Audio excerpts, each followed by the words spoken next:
Selanjutnya, aliran psikologi kognitif. Yang pertama ada teori Piaget. Nah, Piaget mengemukakan teori perkembangan mental manusia.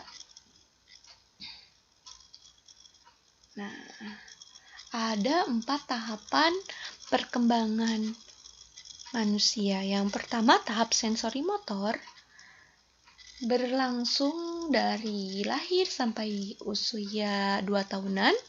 Lalu kemudian tahap praoperasi dari 2 tahun sampai 7 tahun.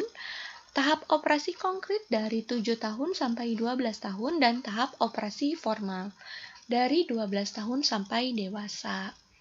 Nah, untuk siswa sekolah dasar, tahap perkembangan mentalnya berada pada tahap operasi konkret dan sampai tahap operasi formal. Nah, pada tahap operasi konkret, siswa belajar menggunakan benda-benda konkret.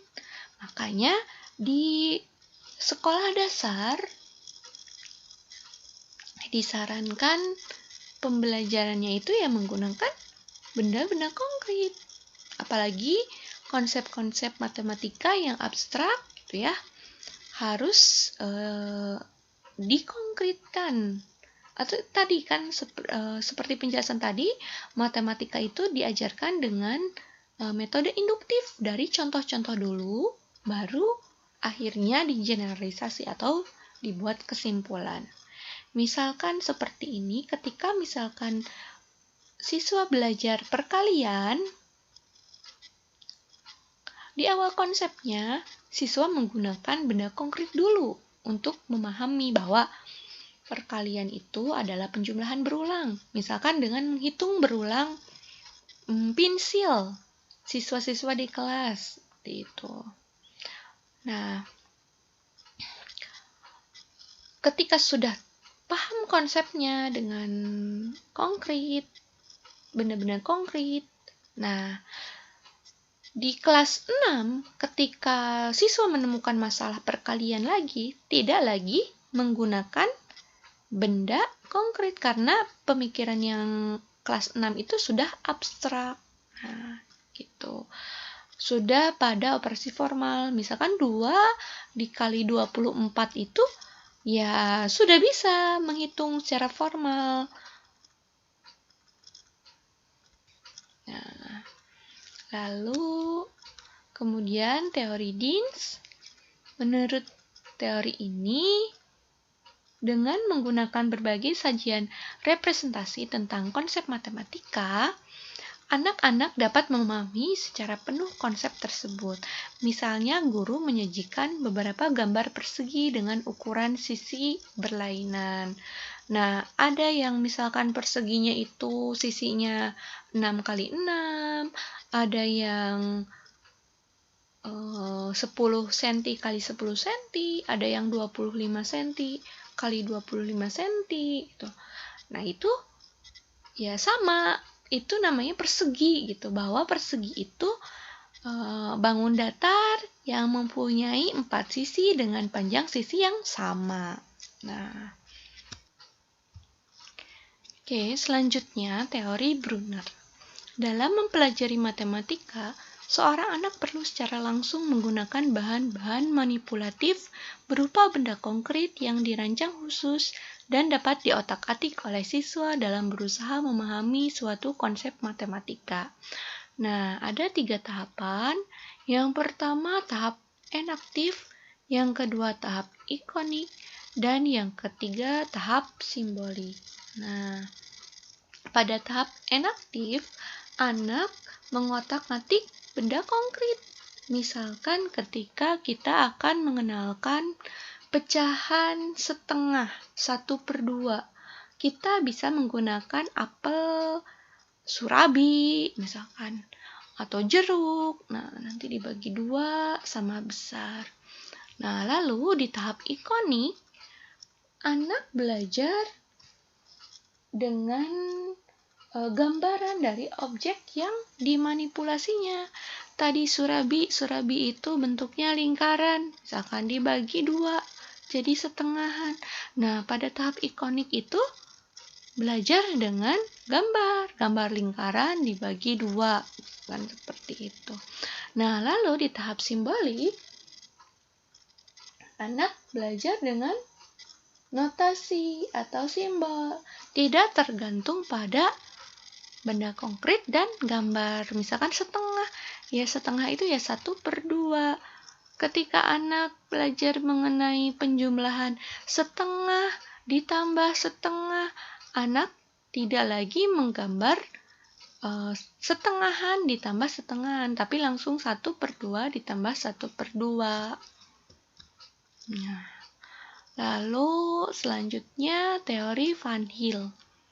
Nah, Van Hill ini lebih fokus pada geometri. Nah, menurut Van Hill ada tahapan perkembangan siswa dalam mempelajari geometri. Tahap 0, visualisasi atau pengenalan. Tahap 1, analisis. Tahap 2, pengurutan. Tahap 3, deduksi. Dan tahap 4, rigor atau keakuratan. Nah, pada tahap 0, siswa mengenal gambar, mengenal geometri dari gambar. Nah, tahapan pengenalan dan penamaan gambar-gambar. Siswa sudah mengenal bentuk-bentuk geometri, misalnya segitiga, kubus, bola, lingkaran, tetapi belum memahami sifat-sifatnya. Nah, ketika misalkan ada benda-benda, oh iya, ini persegi gitu. Oh iya, buku ini bentuknya persegi panjang. Oh iya, botol kaleng ini bentuknya misalkan tabung. Oh iya, penghapus ini bentuknya kubus gitu. Oh iya,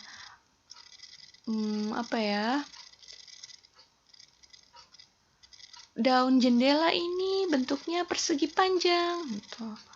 Nah, lalu selanjutnya tahap 1, analisis. Tahap penggambaran sifat-sifat. Siswa sudah mengenal sifat-sifat, konsep, atau bentuk geometri. Misalnya, siswa mengetahui bahwa sisi persegi panjang yang berhadapan itu sama panjang dengan kedua diagonalnya sama panjang dan memotong sama lain. Tetapi belum bisa memahami bentuk-bentuk geometri. Misalnya, persegi merupakan persegi panjang. Yang tadi, oh iya, persegi itu merupakan yang tadi sifat-sifatnya apa? Mempunyai 4 sisi yang sama panjang. Sudutnya sama 90 derajat, siku-siku. Nah, lalu yang persegi panjang adalah bangun datar yang mempunyai 4 sisi dengan dua sisi yang saling berhadapan sama panjang. Nah, tapi siswa itu belum paham, oh persegi itu merupakan persegi panjang, tapi persegi itu istimewa karena mempunyai panjang sisi yang sama. Belum sampai pada tahap itu. Nah, lalu pengurutan, tahap pengklasifikasian dan penggeneralisasian melalui sifat-sifat. Siswa sudah mengenal bentuk-bentuk geometri, memahami sifat-sifatnya, dan mampu mengurutkan bentuk-bentuk geometri yang satu sama lain berhubungan. Hanya saja pemikiran deduktif masih belum berkembang, baru mulai dan cenderung informal. Seperti tadi, oh iya, di dalam tahap 2 atau pengurutan, siswa itu sudah paham bahwa persegi adalah persegi panjang istimewa. Karena apa? Karena mempunyai 2 pasang sisi yang berhadapan sama panjang. Oh iya, bukan. Karena mempunyai sisi-sisi yang sama panjang. Jadi istimewa. Oh iya, belah ketupat itu adalah jajar genjang istimewa. Karena apa? Karena mempunyai 4 sisi yang sama panjang. Nah, itu siswa sudah bisa memahami sifat-sifat persegi dan menghubungkan atau mengurutkan bentuk-bentuk yang saling berhubungan. Nah, pada tahap 3, tahap pengembangan bukti melalui aksioma dan definisi. Pemikiran deduktif, siswa sudah tumbuh tetapi belum berkembang dengan baik. Nah, di sini siswa itu sudah mampu, pada tahap 3 itu sudah mampu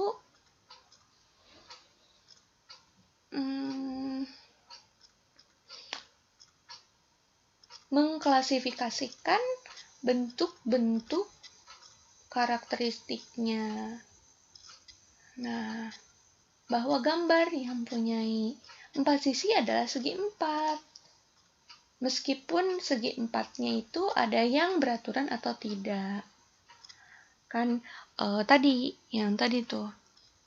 Segi 4 itu ya bangun datar yang punya 4 sisi.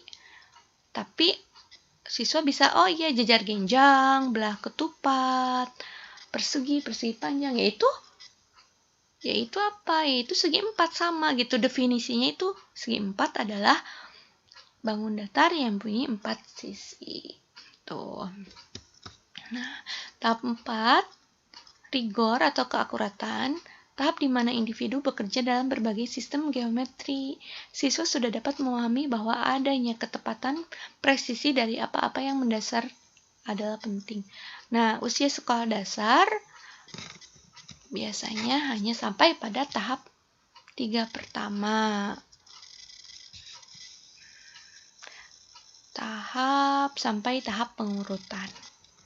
Nah, siswa mempelajari geometri tidak berdasarkan bukti-bukti deduktif, tetapi melalui kegiatan-kegiatan informal, melalui benda-benda konkret di sekitar mereka pada usia sekolah dasar.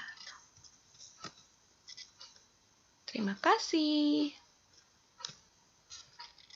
Sekian penjelasan materi untuk pertemuan kedua. Silakan pelajari lebih dalam dengan membaca atau melihat sumber-sumber yang lain. Wabillahi taufik wa hidayah. Wassalamualaikum warahmatullahi wabarakatuh.